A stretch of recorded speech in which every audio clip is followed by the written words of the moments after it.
Kaka Jimmy. Yes. Sasa ndio wasaa ndio huu, na watu wako umewaona, umewasikia. Sasa nikukaribishe ili uendelee na ile program. Amina. Tumpigie makofi jamani mwalimu. Yeah. Asante. Yes. Yeah. Leo tumekuja tujifunze guys. Mimi nimekuja hapa, mtumishi wa Mungu mwenye kiti alinifuata na akaniambia tunatamani uje uzungumze nasi kwa habari ya mambo fulani yanayohusiana na uimbaji, na nikataka kujua kwa sababu uimbaji una mambo mengi ndani yake, kwamba tuzungumze kwenye engo gani. So akajaribu kidogo kunigusia vile vitu ambavyo anatamani tuvizungumze leo. So mambo ni mengi na nina uhakika hatuwezi kumaliza kila kitu. Naamini labda Mungu atatupa nafasi wakati mwingine wa kuja na kuzungumza zaidi na kushare zaidi. Yeah. Kwa hiyo mimi sio kwamba najua sana. Yani tuna uzoefu. Sawa, tunashirikishana uzoefu. Kwa hiyo sije na ile mentality kwamba huyu anajua kila kitu. No. Mnanielewa watu wa Mungu eh? Kwa hiyo tunashirikishana uzoefu, kwa ule uzoefu ambao Mungu ametupa na kufahamu baadhi ya vitu kwenye mambo yanayohusiana na uimbaji, basi ndio tumekuja tushirikishane. So mimi kuacha karama ya muziki ambayo Mungu amenipa, mimi ni mkufunzi. Niliamua kwenda hatua moja zaidi baada ya kugundua sasa nina kipawa cha muziki na watu wanafurahia na kimekuwa baraka kwa watu wengi, lakini moyoni tio wakati fulani nikasema hivi nikienda shule na nikaongezea maarifa itakuwaje? So mwaka 2015 Mungu alinipa neema ya kwenda chuo cha muziki kinaitwa Tumaini University Makumira pale Usa. Najua mtakuwa wale wenyeji wa Arusha watakuwa nafahamu kile chuo cha Waluteli pale.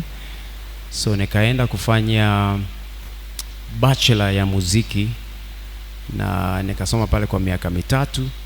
Kwa hiyo nikapata kujifunza mambo mengi yanayohusiana na muziki mengi. Unajua muziki ndio tumeanza hivyo, watu wa Mungu ndio tunaendelea. Muziki ni divine, sawa. Kwa hiyo nitakuwa naongea, natoa ushuhuda, lakini huko tunaendelea kujifunza. Ni kitu cha kiungu. Asili ya muziki, yani huwezi kunishawishi kwamba inaweza ikawa duniani, no way. Kwa sababu muziki haujawahi kuisha. Muziki upo, tumeukuta na watu wanapita, wanauacha, unaendelea. Na kila siku watu wanagundua vitu vipya, watu wanafahamu vitu vipya. So ni kitu cha ufunuo, na asili ya muziki ni Mungu mwenyewe. Yani Mungu alitengeneza huo muziki, ama alileta huo muziki kwa ajili yake mwenyewe. So tunaendelea hivyo. So alileta muziki kwa ajili yake mwenyewe. Kwa sababu kama vile ambavyo tunafurahia kusikia muziki, kama muziki ukipigwa vizuri, watu wamekaa wamejipanga, kama ni kwaya, kama ni bendi. Nimesikia hizo conversation hapo, tofauti nini? Labda tutajaribu kuzungumza kidogo huko hapo mbeleni ili tupate tu uelewa. Lakini nafikiri kitu ambacho natamani tukizungumze jioni ya leo ni cha msingi zaidi. Itatusaidia kujua tofauti ya kwaya, bendi na nini.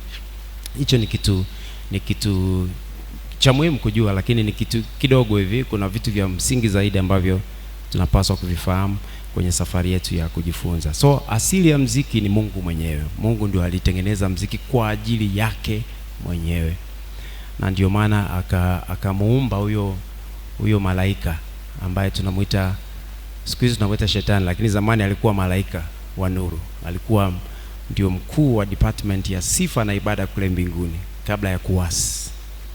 Najua tunafahamu hii. Alikuwa anaitwa Lucifer. Kwa hiyo kule mbinguni, unajua ufalme wa Mungu ni kama serikali ambayo ina wizara, sawa, ina taasisi, ina vitu vyake vingi huko ndani. Kwa kuzungumzia ufalme, kwa tunajua Mungu ni mfalme, na tukizungumzia ufalme una vitu vingi huko ndani yake.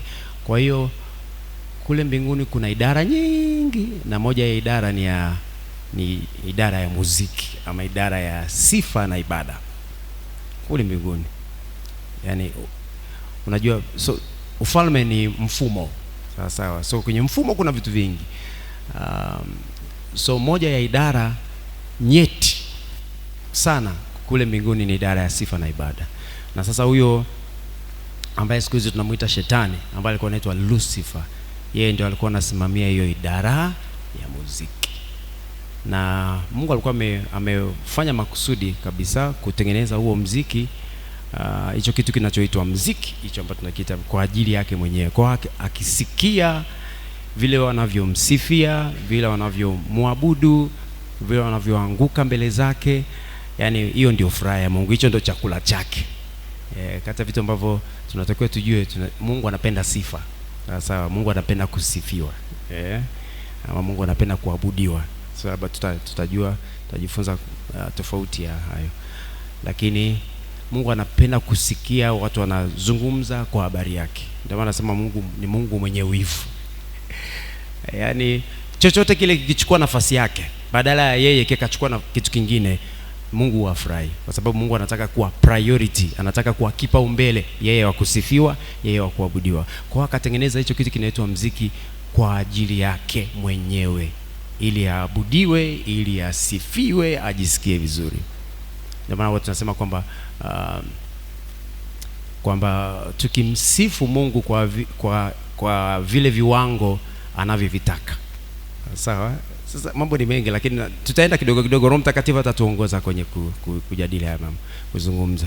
Tukimsifu Mungu katika viwango anavyovitaka yeye, wala hatumi mwakilishi, anashuka yeye mwenyewe. Anashuka yeye mwenyewe kula chakula chake. Kwa hiyo sifa na ibada ni chakula cha Mungu.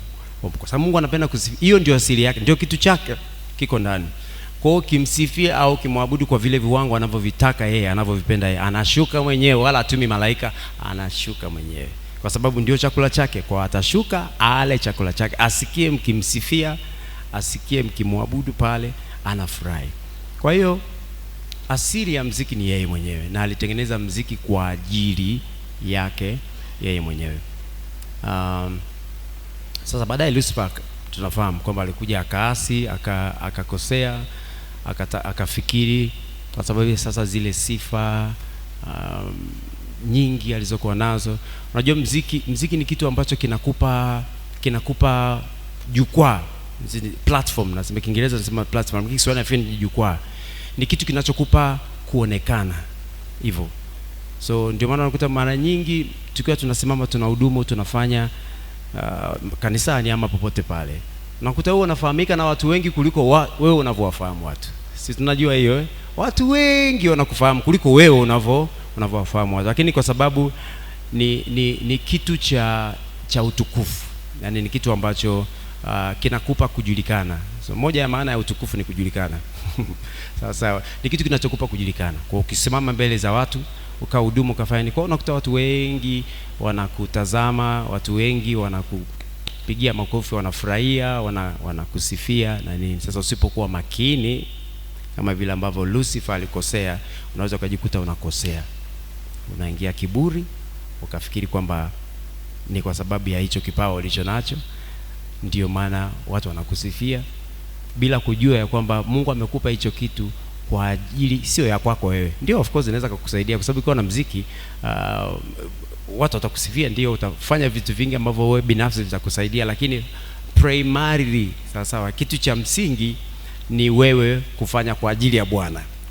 Sasa usipofahamu hilo, ukafikiri tu ni kwa sababu tu umepewa hicho kipawa basi unasifiwa na unakubaliana na hizo sifa, unapokea, mwisho wa siku unapata kiburi, alafu unaanguka kwenye shida kubwa kama ambayo Lucifer alipata. So baada ya kuwa, kama ambavyo nilisema, muziki ni kitu kinachoonekana, yani ni kitu ambacho huwezi kujificha. Na unasimama mbele za watu na ukafanya vizuri, watu wanakusifia. Kwa hiyo sasa alipofika mahali akajiona yeye ndio yeye, watu kila mtu anamsifia, kwa sababu kule kulikuwa kama ambavyo nimesema, mbinguni kuna idara, kuna departments. Sasa idara yake ilikuwa na sifa nyingi sana, kwamba kila mtu anasifia, I say unajua kuorganize, kwa sababu vitu vyote ambavyo vinahusika na sifa na ibada kule mbinguni, Lucifer ndio alikuwa anahusika navyo. Kwa hiyo kuorganize waimbaji, kuorganize wanamuziki hivyo. Labda siku hizi tunaweza kusema music director. Sisi tunafahamu watu wanaitwa music director, wale watu wanaoratibu muziki, naweza kusema hivyo. So alikuwa anahusika na mambo yote, anahusika na muziki yote mbinguni, yeye ndio alikuwa in charge. Kwa hiyo akawa na sifa nyingi, watu wanamsifia kila kona, kwamba wewe bwana unafanya vizuri. Sasa akaingiwa na huo moyo wa kiburi na kuona kwamba hivi sasa kama watu wote hawa wananisifia na nini, mimi nimebakiza kitu gani? Yaani sasa hivi siwezi kuwa kama Mungu. So hilo wazo tu lilipoingia kwenye moyo wake, moja kwa moja akawa amekosea. Moja kwa moja ndo anguko lake likaanzia hapo. Hiyo mbegu tu ilipoingia ndani yake ya kuwaza kwamba hivi sinaweza nikafanana na Mungu, kwamba sasa kama watu wote wananisifia kwamba naweza nikafanya hivi, na kweli najiona naweza nikafanya, hasa kwa nini sinaweza tu nikawa na mimi Mungu pia, nikawa na watu wangu na waongoza. Kwa hiyo ilipoingia tu hilo wazo, moja kwa moja akawa amekusana na Mungu, kwa sababu Mungu ni Mungu na zaidi yake yeye hakuna chochote, yani hamna aliye juu yake.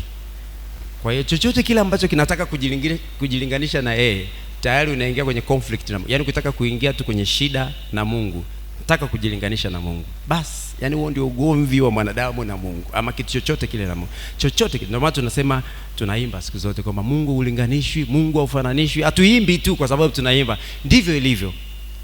Chochote kile ambacho kinataka kujilinganisha na Mungu kikachukua nafasi ya Mungu, tayari ni ibada ya sanamu na Mungu hapendi, yani chochote kile, chochote.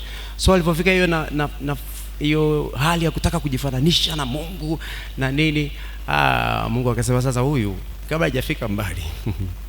hajafika mbali inabidi kumtoa kwenye hiyo nafasi yake. Na sasa unajua Mungu ni mkubwa sana. Kwa hiyo ukisoma kwenye Ufunuo anasema kulikuwa na vita mbinguni kati ya malaika Mikaeli na joka.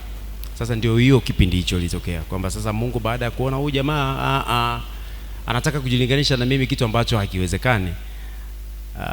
Kwa sababu Lucifer, unajua Mungu ni muumbaji, sisi tunafahamu Mungu ni muumbaji. Vitu vingine vyote ni uumbaji, ni matokeo ya uumbaji. Kwa hiyo Mungu ni muumbaji na kuna uumbaji. Si mnaelewa tofauti yake? Kwa hiyo kuna muumbaji na uumbaji. Sisi wote ni uumbaji. Vitu vyote tunavyoviona hivi, majengo yote, vyote ni uumbaji, kwa sababu majengo yametokana na wanadamu, ni wanadamu Mungu ndio amewatengeneza. So vitu vyote viko chini yake. Sasa huwezi ukajilinganisha na muumbaji, yani yeye ambaye amesababisha wewe uwepo, alafu kataka kujilinganisha na, ni kichekesho. Haiwezekani. Huwezi kujilinganisha na aliyesababisha wewe uwepo, yani yeye ndo amesababisha uwepo mjini, alafu nataka kushindana naye uwe zaidi yake. Isingewezekana, yani isingewezekana, there is no way. Kwa hiyo basi Mungu baada ya kuona hiyo imetokea, akasema huyu, akamtuma tu malaika, kwa sababu Mungu anajua ni mkubwa sana. Mungu ni muumbaji na Lucifer alikuwa kiumbe, labda niseme hivyo. Mungu ni muumbaji, alafu Lucifer alikuwa ni moja ya viumbe ambavyo Mungu alikuwa amekuwa, akamtuma tu malaika, kwa sababu Mungu ni Mungu na alikuwa nafasi ya juu sana, yani Mungu hawezi kushindana na kiumbe. Mnanielewa watu wa Mungu? So akatuma tu malaika kwamba akamshughulikie yule. Ndio maana Biblia inasema kulikuwa na vita mbinguni, kwamba Mungu alimwambia hebu kadiri na yule jamaa hapa. Basi akapigwa. Biblia inasema wala nafasi yake haikuonekana huko juu mbinguni. Kwa akashushwa, ndio hivyo akawa, ndio sasa hivi tunamuita, akawa malaika wa tunaita as, kwa akawa ni mmoja wa malaika. Sasa kwa sababu alikuwa amefanikiwa of course kushawishi theluthi. Biblia inasema theluthi ya malaika alikuwa amefanikiwa kuwashawishi. Kwa hiyo basi yeye na wale malaika wote ambao walikuwa wamekubaliana naye na kusema kwamba wewe kwenye hii kampeni yako sisi tunakuunga mkono, usinataka kuwa kama Mungu, sisi tutakuwa chini yako. Kwa hiyo ile thuluthi yote ya malaika pamoja na Lucifer wakatupwa huko chini. Ndio tunamuita shetani, na wale malaika wengine waasi ndio tunaita mapepo. Tunaelewa eh? Ndio wao siku hizi tunaita mapepo ama maagent wa kuzima au malaika wa giza kwa neno lingine anasema. Okay, sijajua kwa nini nimefika kote huko. Nilianzia Makumbira, nimekumbuka nilikuwa nazungumzia kwa habari ya elimu yangu. Okay, nafikiri labda Mungu alitaka tuzungumze pia ili tupate ufahamu fulani hivi. So,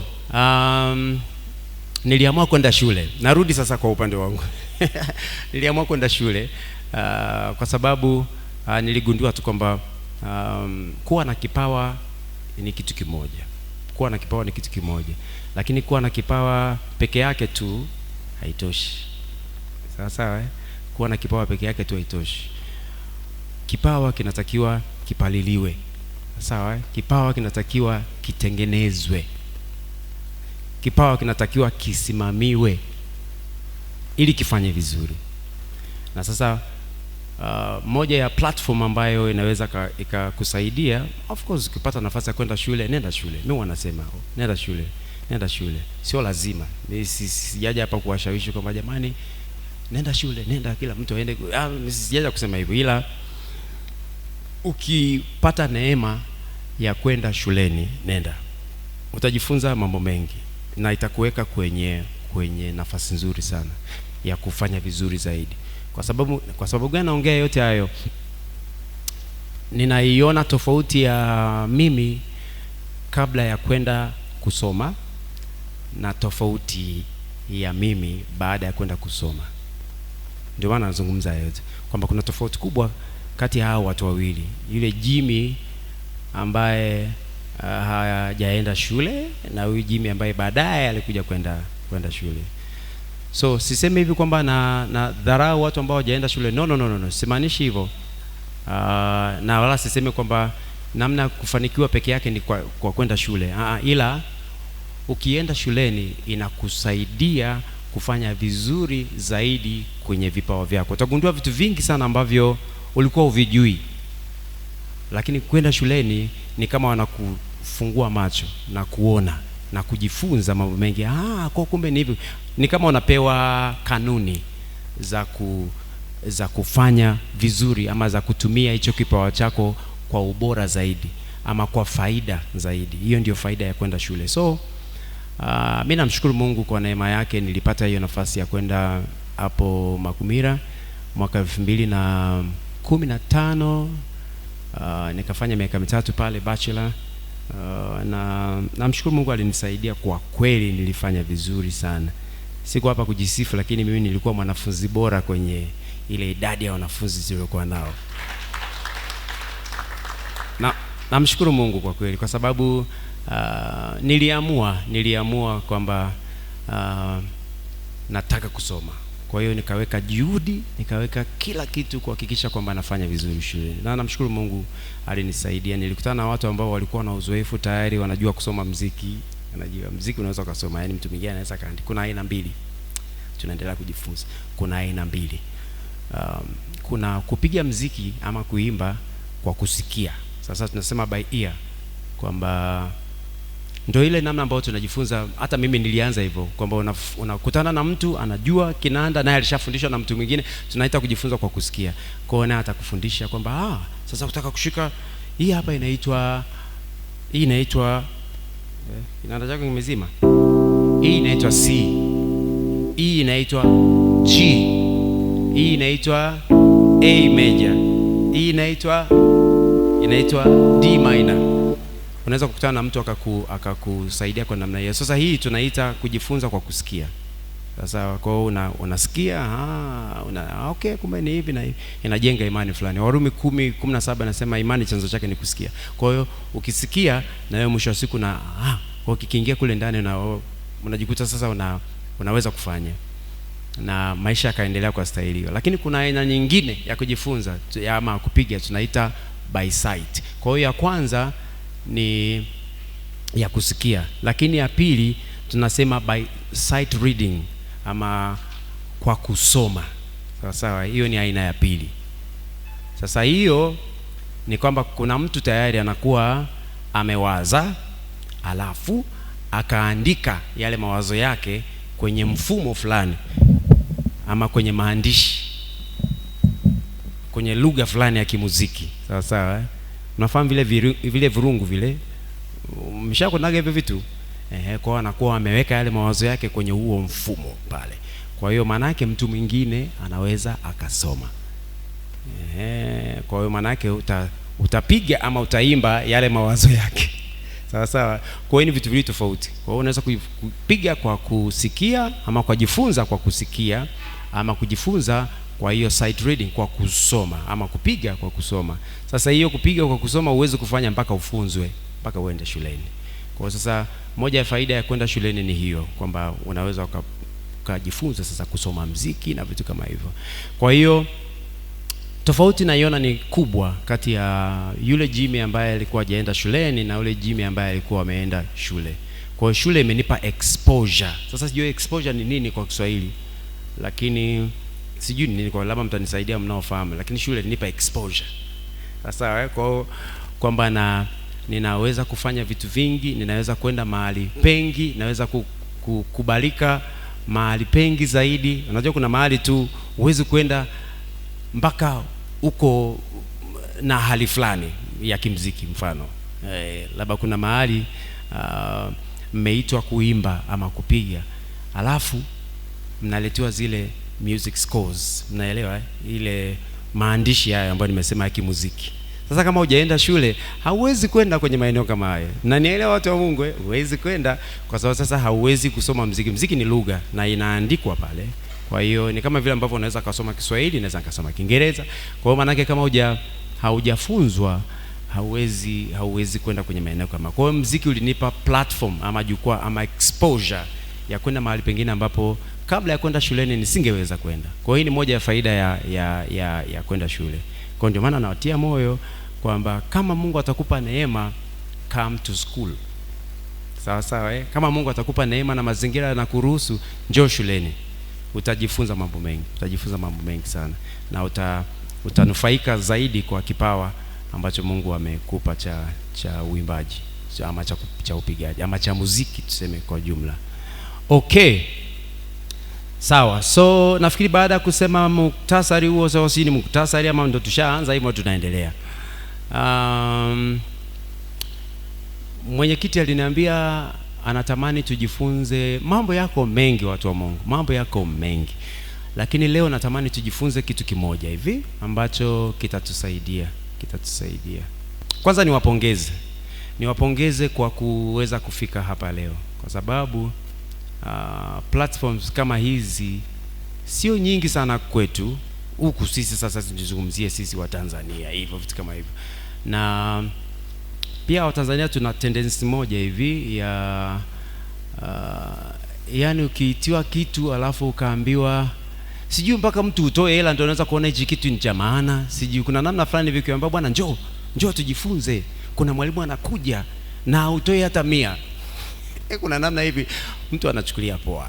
Naelewa hizo lugha anajua sisi vijana tunafahamu. So mtu anaona tu nitajifunza, nitapata kitu gani? So anapotezea hivyo tu, anapuuzia hivyo. Lakini sasa mwisho wa siku nakuta anakosa vitu vingi vya maana vya kumsaidia. So mimi niwapongeze sana kwa kuweza kutoa muda na kuja kujifunza, sababu vitu ambavyo tunakwenda kujifunza leo ni vya msingi. Mambo mengi, lakini ambacho tunakwenda kuzungumza leo kitakusaidia. Na naamini tukitoka hapa utakuwa mtu bora zaidi. Hicho ndicho ninachoamini. So leo nataka tujifunze kuhusu chombo cha muziki kinachoitwa sauti.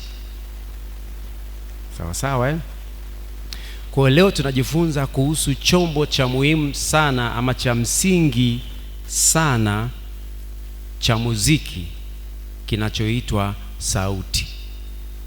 Na nimesikia hapa kiongozi mwanzoni aliuliza pale, nani ni nani, unaimba, unafanya nini? So naamini asilimia kubwa ya watu ambao tuko hapa ni waimbaji. Naamini hivyo. Kwa hiyo kwa sababu ni waimbaji, maana yake tunatumia sauti zetu. Of course hata mhubiri anatumia sauti, lakini sasa sisi hapa ni waimbaji, kwa hiyo sisi tunazungumza kwa context yetu, kwa muktadha wetu sisi kama waimbaji. So sauti ni chombo cha muziki, sababu ni chombo cha asili cha muziki.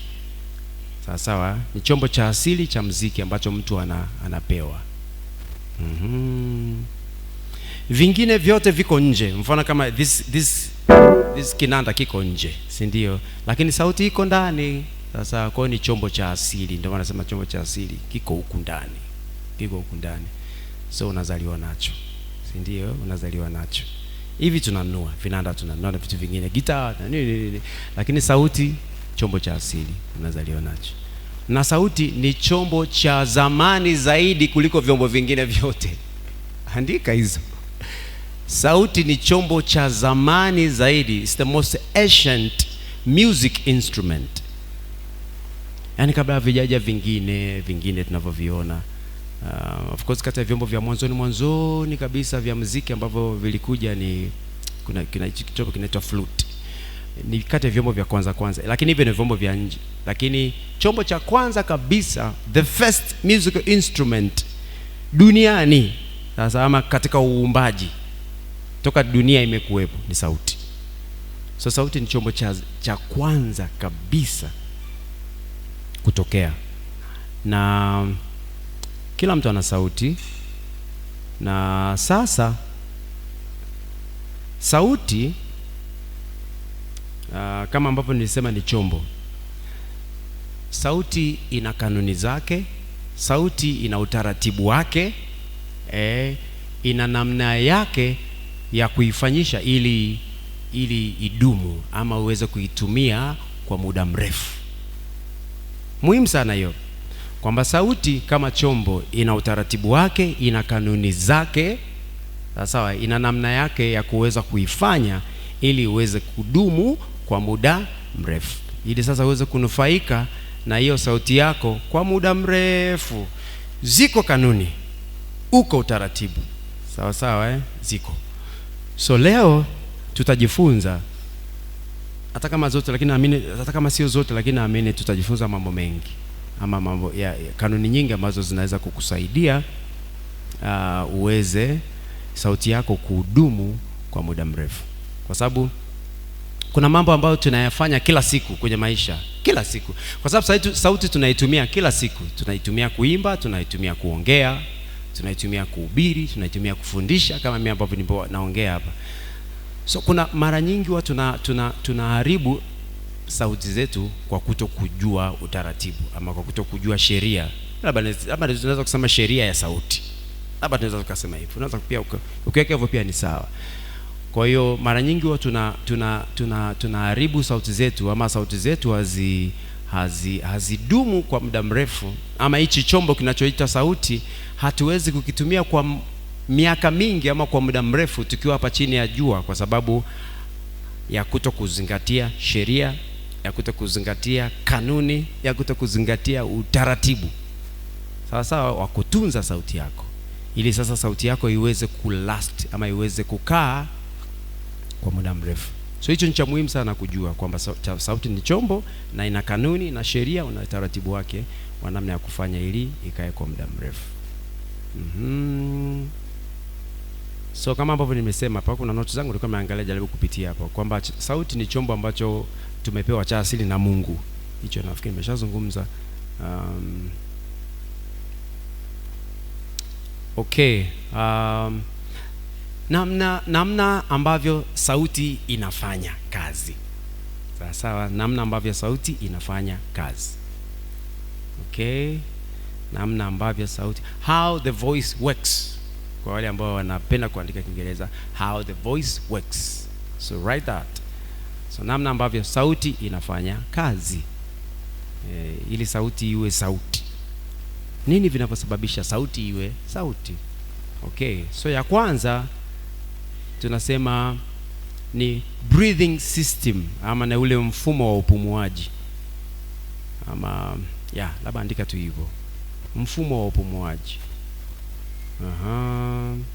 kwenye mapafu lungs provides, nasema lungs provide air. Kwa hiyo kwenye mapafu ndiko inakotoka hewa. Sasa sio tunavyopumua, kama vile tunavyopumua.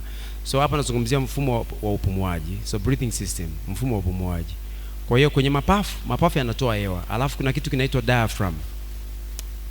Sasa sijui maneno mengine, kuna maneno magumu kweli kutafsiri Kiswahili, lakini kuna kitu kinaitwa diaphragm. Sasa sijui diaphragm ni nini, lakini diaphragm ndio inayoratibu hiyo hewa ambayo inatoka kwenye mapafu. Hapa tunazungumza breathing system, kwamba sauti inatokeaje kuwa sauti, sawa sawa So inaanzia kwenye lungs, inatoa hewa, alafu kwa hiyo kinaitwa diaphragm ambacho kinaratibu namna ambavyo hiyo hewa inapita. Sawa sawa, hiyo hewa inapita. Kwa hiyo bila hewa, hata hivi ninavyozungumza hapa, ninapozungumza hivi ni hewa. Sawa sawa, hivi ninavyozungumza ni hewa ndio inayosababisha nitoe. So no air, tunasema no air no sound. Sawa sawa, no air. Kwa kama hamna air, huwezi kutoa sauti, huwezi. So hivyo sasa ni vitu vya kibiolojia, namna ambavyo Mungu amedesign yeye mwenyewe. Sawa sawa, namna ambavyo Mungu amedesign mwenyewe. So hicho ni cha kwanza, kwamba sauti inakuwaje, sauti na inatokea wapi. Okay, hicho cha kwanza. So lungs, diaphragm. Sawa sawa, so lungs, diaphragm. Sawa sawa, iko hapa katikati. So lungs, diaphragm iko hapa. Labda kama tungekuwa na PowerPoint hapa siku nyingine, kama Mungu atatupa neema tutaona. Ila sasa ukienda tu kwenye mitandao kaandika diaphragm. Sasa diaphragm ni, kwa wale wanaopenda kujua zaidi, ni spelling zake ni DIMPHRAGM. Ukitaka kuona sasa hiyo diaphragm inaonekanaje, unaweza kwenda kwenye YouTube kwa hapo ukaona hiyo image yake. So lungs, diaphragm, alafu kuna kitu kinaitwa vocal cord. Sawa kuna kitu kinaitwa vocal cord. Sasa hii vocal cord nilifuatilia, kwa Kiswahili wanaita kamba ya sauti. Kiswahili ni na mambo yake. So wanaita kamba ya sauti.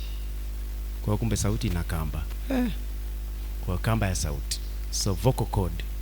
So hiyo cord sasa tunayozungumza hapo, sio cord kama sio cord ya kwenye muziki. Hiyo cord spelling zake ni CORD. Ama kama tunataka kuandika Kiswahili, kamba ya sauti.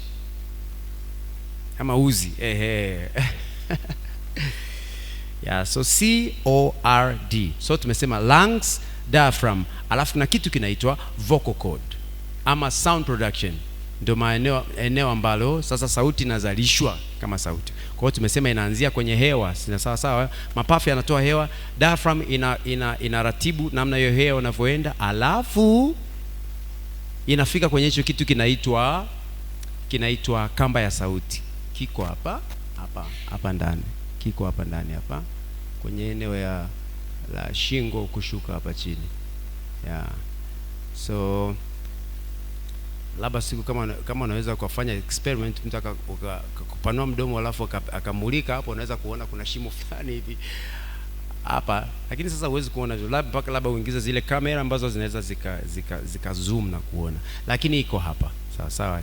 So lungs, air, lungs ambayo inatoa air, inatoa hewa, alafu diaphragm ambayo inaratibu hiyo hewa, alafu kamba ya sauti ambayo iko hapa. Kwa hiyo ni kama kamba hivi imekaa ukiona ni kwa mfumo wake ni kama imekaa kama kamba, lakini ni curved, ni kitu cha kama shimo fulani hivi ambalo ndio linapitisha hewa. Wengine wanasema koromeo la hewa, sijui hivyo, vocal cord, labda naweza kusema hivyo. So ili liko hapa. Sasa hivi vitu vingine vya kitaalamu sana, lakini air passes through them and then vibrate. Okay, so hewa inaleta hiyo sasa, tunasema ina vibrate, kwamba inaleta huo mtetemo. Sasa tumesema hilo ndio eneo la ambalo sauti inazaliwa. Sawa, sound production. So kumbuka hapo.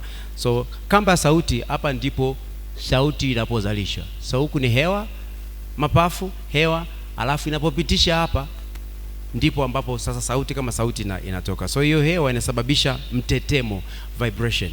Sawa, inasababisha vibration, alafu sasa hiyo vibration ndio inayosababisha sauti itokee. Sawa sawa, hiyo vibration ndio inasababisha sauti itokee, tunasema pitch. Sawa sawa, so either high pitch ama low pitch ama even low pitch. Sawa sawa, so hiyo ndio inasababisha, inategemeana na namna unavyo control. So kinachozalishwa sasa hapo ni pitch. Tunaelewana naongea vitu vya, lakini naamini tunaelewa. Naamini sasa hivi ni vitu vya kishule sasa. Vitu vya kishule, lakini vitu vya msingi ambavyo tunatakiwa tuvifahamu kwamba sauti inatokeaje ama sauti inazalishwaje, si ndio? Ndicho kitu ambacho tunakizungumza hapa. Kwa hiyo sasa huo mtetemo huo ndio unasababisha sasa itokee hiyo sauti ama pitch ama sound. Kwa hiyo inaweza kuwa juu ama high pitch ama low pitch. Okay. Alafu sasa kuna kitu tunaita sound amplification, ama tunasema resonators. Ni vile vitu vinavyosababisha sauti iwe kubwa ama iwe ndogo. Yaani nikitaka kufanya sauti iwe kubwa ama sauti iwe ndogo. Sasa kuna vitu vinavyosababisha. So tunaita sound amplifiers. Unafahamu amplifier? Unafahamu amplifier? Kazi ya amplifier ni kukuza sauti, kufanya sauti iwe kubwa, kuamplify ni kukuza. So ukisikia kitu kinaitwa amplifier, sasa ama wengine wanaita booster. Ukisikia kitu kama booster, wanaambia bro Mafia bwana sasa nahitaji booster. Bro najua ni mfanya biashara anauza vyombo. Bro anahitaji amplifier. Sasa kazi ya amplifier ni kuamplify sound ama kukuza sauti. Sasa kuna vikuza sauti. Kwa hiyo kati ya vitu vinavyosababisha sauti kuwe ni nini? Mmoja wapo kifua, chest, sawa sawa, chest, alafu throat, koromeo. Sasa nafikiri kuna koromeo. Vitu vinavyosababisha sauti sasa iwe kubwa ama sauti ndogo. Sawa sawa, tunaita sound amplifiers. Kifua, chest, hiyo yani chest kifua, si ndio? Alafu throat, koromeo, si ni koromeo, si tusemaje Kiswahili. Alafu kitu cha tatu mdomo, mouth. Sawa sawa. Kitu kingine tunasema nasal cavity, ni kama pua, sijui useme labda kama pua hivi. Labda uandike hivyo, lakini mfumo wa pua, asante. Nasal cavity, mfumo wa pua. Alafu kuna kitu kingine kinaitwa head space. Sawa sawa, kichwa, nafasi ya hivyo. So head space. Ndio unasikia mtu anakuambia hebu imba head voice. Sio kusikia vitu hivyo. Imba head voice, imba sauti inayotokea huku juu. Imba sauti inayotokea kwenye chest. Imba sauti inayotokea kwenye koromeo. Sawa sawa hizo ni amplifiers. Sawa sawa Sasa hata kama tulikuwa tujui, sisi ndio tumeshajua leo, si ndio Sasa ndio uzuri wa kuwa kwenye workshops kama hizi, zinatusaidia kuongeza maarifa. So unafahamu. Kwa hizo tunaita amplifiers. Kwa hiyo sasa mwisho wa siku sasa hapo ndio unapata hicho kitu kinachoitwa sauti. Kwa hiyo tumeshaona asili yake, namna gani inatengenezwa mpaka kutokea. Sawa mpaka kutokea, na hivyo vitu vinavyosababisha sauti sasa itokeaje, iwe kubwa iwe ndogo, tunaita sound amplifiers. Okay, so chest, throat, mouth, nasal cavity ama mfumo wa pua.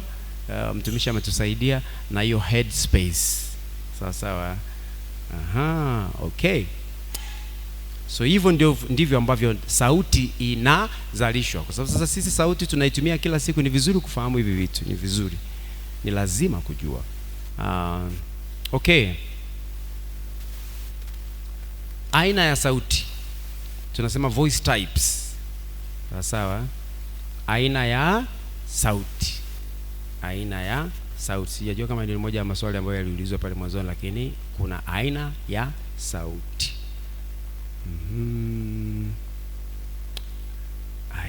Yana hapa niko naangalia, lakini kuna vitu vingi vinaingia huku, ma information mengi, lakini najaribu kujiorganize. Okay, aina ya sauti. So kuna sauti tunatofauti. Unajua kuna duniani kuna aina mbili tu za watu, wanaume wanawake, najua tunafahamu hiyo. So female voices, sawa, zile sauti za kike, kuna soprano, kuna ambayo tunaita soprano, alafu kuna tunayoita alto. Sawa, so soprano, alto. Sawa. Sasa sisi huku tumezoea kusema sauti ya kwanza, sauti ya pili. Sasa Kiswahili haijakaa vizuri sana sasa sauti ya kwanza, lakini kumaanisha sauti ya kwanza ni soprano, ile sauti ya juu tunamaanisha hivyo. Alafu alto. So like hapo sema soprano imba hivyo, alto muimba hivyo, tena muimba hivyo, bass muimba hivyo. So mara nyingi watu na refer sauti ya soprano tukimaanisha sauti ya juu, ama sauti ya pili, sauti ya tatu, sauti ya so ni register. Sawa, register tunasema. Okay, so sauti za kike mara nyingi kikawaida soprano ama alto, ila kuna exception. Kuna wanaume ambao wanaweza kaimba sauti ya juu. Sawa. Kikawaida hii tunazungumza tu general kikawaida tu, kwa namna ambavyo Mungu ametutengeneza. Tunategemea zile sauti za juu kuimbwa na wanawake, kwa maana sasa tukizungumzia sauti ya kwanza na sauti ya pili. Sasa hizo sauti ya kwanza na sauti ya pili inakuwaje? Hicho ni kitu kingine. Hicho ni kitu kingine. Lakini tujue tu kwa hapa tunajifunza aina ya sauti. Kwa hiyo zile sauti za juu mara nyingi tunaita soprano, alto. Kwa hizo tumezikategorize kama sauti ambazo zinaimbwa na jinsia ya kike ama wanawake. Alafu wanaume mara nyingi wao wana fall kwenye hii category. Tena ambao ni sauti ya tatu. Sasa tena ni T-E-N-O-R. Sawa, T-E-N-O-R. Hiyo ndio tena. Alafu kuna sauti inaitwa baritone. Of course ni kama ni moja ya sauti za chini za wanaume. Tunaita baritone. Baritone ni hivyo kama unaandika kwa Kiswahili ni baritone. So baritone. Alafu bass. So bass ni B-A-S-S. Bass, ile sauti ya chini. Na sasa haya mambo mengine nilijua baada ya kuwa nimeenda shule, kwamba hata soprano, kwa sababu kuna kitu kinaitwa vocal range. Sawa, vocal range ni ule upana wako wa kuimba sauti ya juu ama ya chini. Sawa, zile tunasema limits, mipaka yako ya kuimba, ya kutoa sauti, mipaka yako ya kuimba. Kwa hiyo kwa kwenda juu na kwa kwenda chini tunaita vocal range. So hizi sauti zimewekwa kwenye makundi tofauti kulingana na vocal range, kwa sababu tunajua wanawake wao vocal range yao ama limits ya kuweza kuimba iko juu zaidi kuliko wanaume. Kwa wanaume wako chini kidogo, alafu wao wanawake wako juu. Japokuwa kuna exceptions kama ambavyo nimesema, kuna watu ambao wanaweza wakaimba sauti za juu. Ni wanaume lakini wanaweza kaimba sauti za juu, wapo. Najua na nyinyi mnawafahamu, wapo. Na kuna wanawake pia ambao wanaweza kaimba sauti za chini kabisa, kwa kulingana na unakuta mwanamke anaweza akaimba bass lakini hawezi kuimba sauti ya kwanza. Umeshakutana na watu wa namna hiyo? Anaweza akaimba sauti za chini lakini ya juu hawezi kabisa. Lakini hiyo sasa ni tunasema ni rare cases, ama ni vitu ambavyo ni mara chache, ni exceptions tunasema. Lakini kikawaida tunajua wanawake wao wana mpaka wao ni mkubwa zaidi wa kuweza kuimba. Their vocal limit iko pana zaidi, so wanaweza kaimba noti za juu zaidi kuliko wanaume. Na sasa hizo sauti za kwanza na zenyewe zimetofautiana pia. Unaweza kukuta soprano. Sasa hivi vitu nilijua baada ya kuwa nimeenda shule. Before that, kabla hapo mimi sikujua kabisa. Lakini sauti ya kwanza kuna setup za sauti. Sisi huku tumezoea kawaida kwamba tunajua kuna sauti ya kwanza, sauti ya pili, sauti ya tatu. Si ndio? Labda na bass. Tunafahamu hivyo, si ndio? Lakini hizo sauti nne na zenyewe zimegawanyika. Sawa, hizo sauti nne na zenyewe zimegawanyika. Kwa unaweza kukuta kuna sauti ya kwanza 2. kwa watakao kuwa pale juu na watakao kuwa chini yake kidogo, ama wakati mwingine wakawa wanaimba kitu kinachofanana. Sasa sitaki niingie huko ndani, lakini inategemeana na mtunzi anavyotaka sauti zikae. Sawa. Kwa kuna mwingine kabisa anasikia sauti ya kwanza ziwe sauti ya kwanza 2, sauti ya pili ziwe sauti ya pili 2. Yaani sio kwamba inamaanisha wanaimba kitu kinachofanana, no. Kila mtu anaimba kitu chake tofauti, lakini wote ni sauti ya pili. Wako kwenye hiyo range. Kwani kama range inaofanana, inaokaribiana. Alafu sauti ya tatu hivyo hivyo, unaweza kukuta sauti ya tatu 2. Haimaanishi wanaimba kitu kinachofanana, no. Lakini wanaimba vitu tofauti tofauti, lakini kwa sababu range yao inafanana, na mtunzi namna anavyoisikia anasikia kama hii sauti nasikia kama kuna sauti nyingine ambayo nataka iimbwe pia. Kwa unakuta anaweka sauti, ama kwenye muziki wake anaandika sauti ya tatu 2. Bass hivyo hivyo. So bass unakuta kuna hiyo baritone hiyo umesema. So baritone ni bass ya juu, alafu bass ndio bass yenyewe ya chini kabisa. So the bass is the lowest, lakini baritone ni ya juu yake kidogo. Okay, sawa. So hizo basically ni aina za sauti. Hizo ni aina za sauti. Okay. Okay. So nimezungumzia range. Sawa, nimezungumzia range kwamba ile mipaka ya sauti kwenda juu ama kwenda chini tunaita vocal range. Nimezungumzia hiyo. Kama mwingine anaweza kaimba juu, kwamba unaweza kwenda kuimba juu mpaka wapi, unaweza kuimba chini mpaka wapi.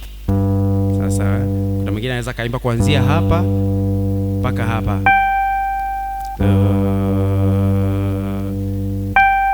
Mimi sasa siwezi kufika huko, lakini kuna mtu anaweza akafika kwamba akaimba comfortably kuanzia hapa, noti zote za katikati mpaka hapo. Sawa. Ama mwingine akaimba tu kuanzia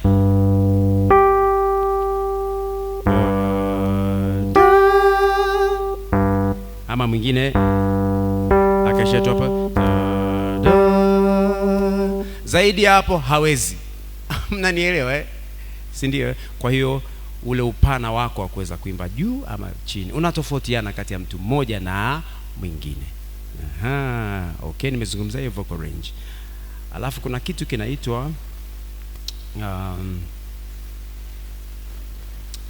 kinaitwa tone color ama rangi ya sauti. Nazungumza vitu vigumu leo, lakini ndi vitu vipo watu wa Mungu, vitu vipo. Ndio uzuri sasa kuja kwenye mazingira kama haya na maeneo kama haya, unajifunza, unajua, unafahamu. So kuna kitu kinaitwa tone color ama rangi ya sauti. Kwa sauti zina rangi, na inatumika ile neno rangi ama color ili kutofautisha moja na nyingine. So tunafahamu kuna rangi nyingi, kuna blue, kuna sijui nyeusi, kuna kijani, kuna kijivu. So hizo ni rangi tofauti, si ndio? Kwa hiyo tunatumia neno color kuonyesha kutofautisha kati ya moja na nyingine. Sawa. So kuna kitu kinaitwa tone color.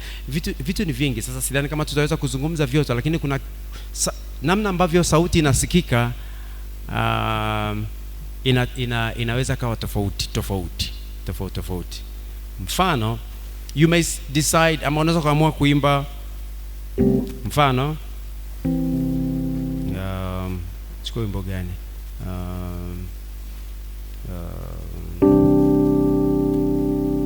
Tunafahamu mfano kama let's say, ngoja niamue kufanya huu wimbo hapa.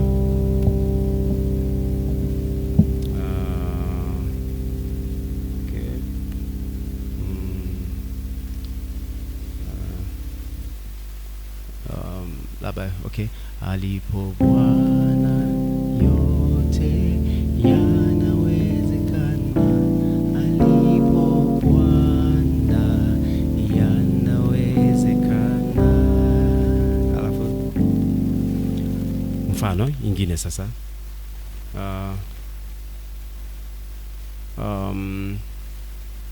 Alipo Bwana yote yanawezekana. Alipo Bwana yanawezekana. Natolea tu huo mfano rahisi. Ile rangi ya kwanza iko more bright, alafu hii ya pili ni tunaita box, iko more box. Yani mnafahamu wa ndugu zetu wa Luteri ama hata Wasabato wanapenda kutumia hizo. Mnasikiaga zile sauti zao zile wanazoimbaga zile tunaita box. Sasa ile ni rangi ya sauti, mnanielewa ile ni rangi ya sauti. Mtofauti sasa na sisi zingine, sio tofauti ya kwanza na ya pili, si ndio? Ni rangi mbili tofauti, ni rangi mbili tofauti. Sasa kuna zingine pia mtu anaweza kaimba alipo Bwana yo, kuna namna hiyo. Mimi siwezi nikaigiza, lakini unaweza ukafanya kwa namna hiyo, kwamba sauti inatokea hapa kama inatokea kwenye koromeo. Hiyo ni rangi nyingine tena tofauti ya sauti. Sawa. Kwa sauti zina rangi tofauti tofauti kulingana na namna ambavyo pia mtunzi anataka, kwa sababu kuna aina ya ama style za muziki ambazo zinataka aina fulani ya rangi ya sauti. Do you get my point? Mnanielewa? Ni mfano kama kuna hizi mnafahamu opera. Mnafahamu opera? Mshakusikia muziki inaitwa opera?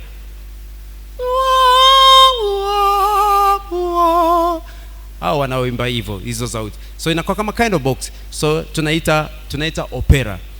Sasa aina ile ya muziki huwezi kuimba kwa sauti nyingine, ama huwezi kuiweka kwa rangi tofauti na hii.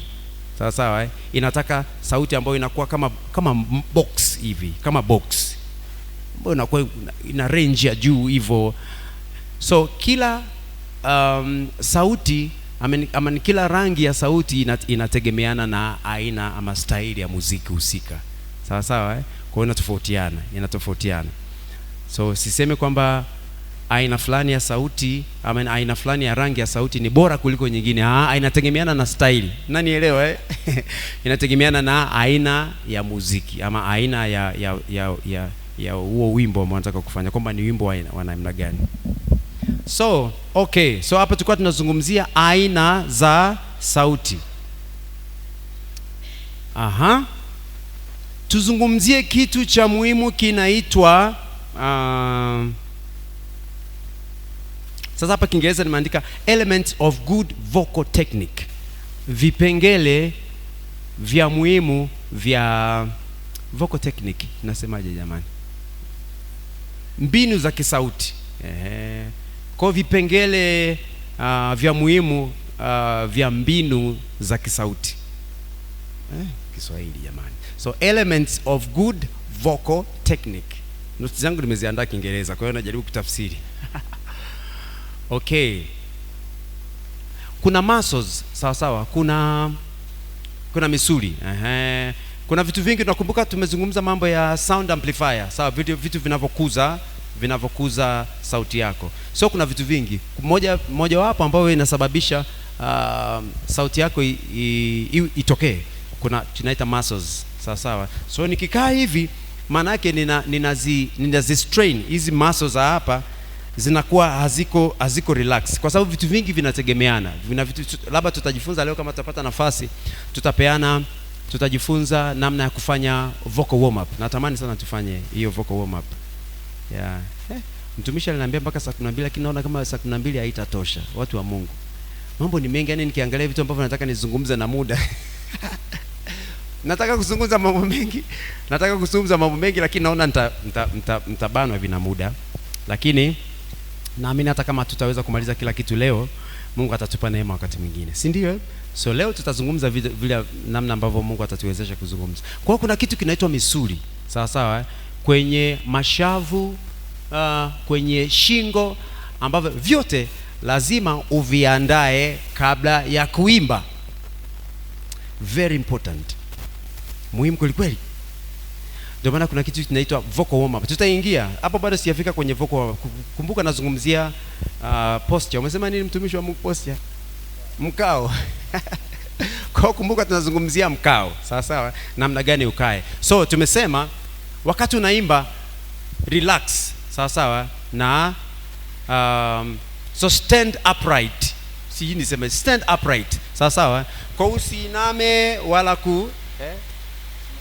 Kusimama wima. Kusimama wima. Kwa hiyo sio hivi wala siyo umekaa namna gani. Upright. Sawa. Kwa sababu hiyo itakusaidia sauti yako kutoka moja kwa moja vizuri bila kuwa na kizuizi chochote. Hiyo ndio pointi yangu. Kwa hiyo posture, muonekano wako, hata kwenye kupiga, hata kwenye sisi wapigaji, najua hapa nazungumza pia na wapigaji. Kuna posture ya kukaa.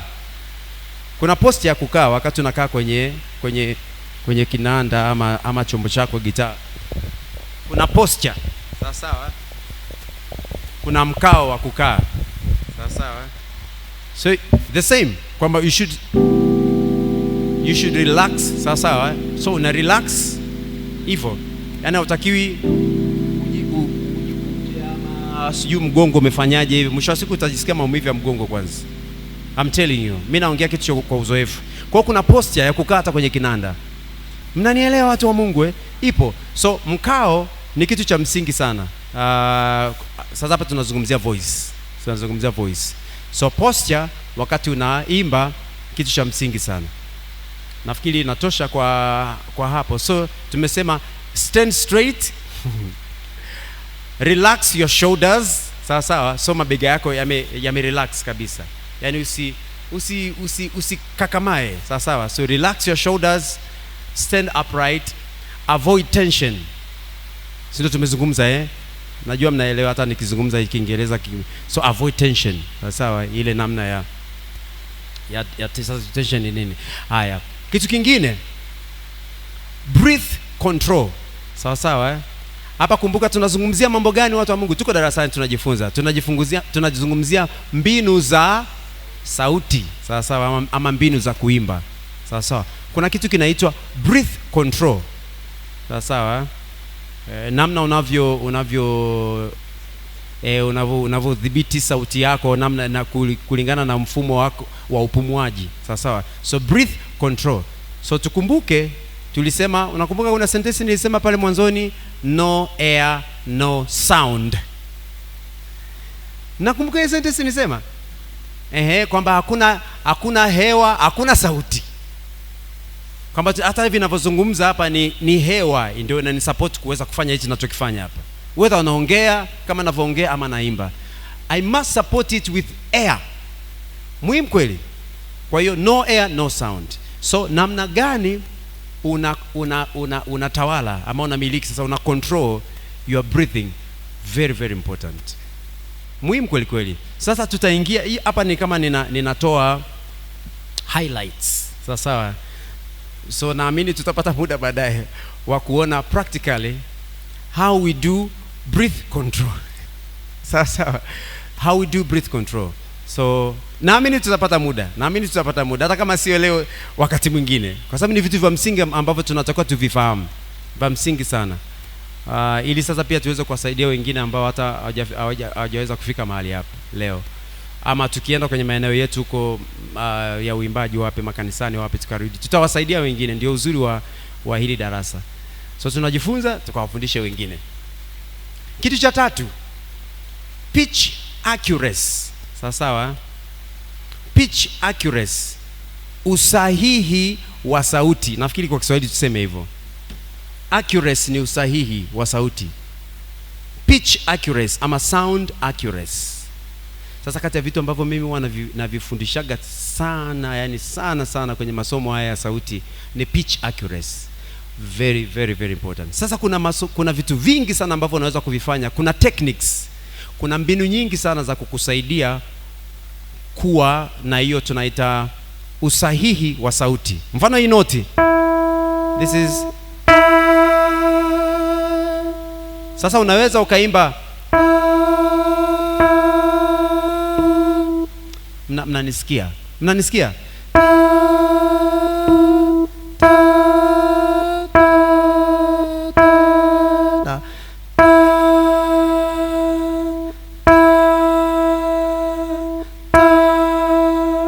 Kati ya hizo tatu ipi sahihi? Si ni ya mwisho, si ndio Kwa ya kwanza ilikuwa inagoma. Si unasikia inagoma Ni sawa? Haiko sawa. masikio yanagoma, si ndio What about that? Hiyo iko sawa. Sawa sawa So tunasema hivi, lazima uweze kuimba katikati ya pitch. Sasa nikiimba yani ile namna ambayo wewe kwako hausikii tashwishwi, masikio hayapati shida, hapo ndio kuimba katikati ya sauti ama katikati ya pitch. Sawa, so tunasema singing in the middle of the pitch. Nabii niongeze sauti kwa sababu nashindana na mvua. Kuimba katikati ya sauti. Sawa sawa So tunasema singing in the middle of the pitch. Kwa hiyo kwa mwimbaji lazima ujifunze kuimba katikati ya sauti. Singing in the middle of the pitch. Muhimu sana.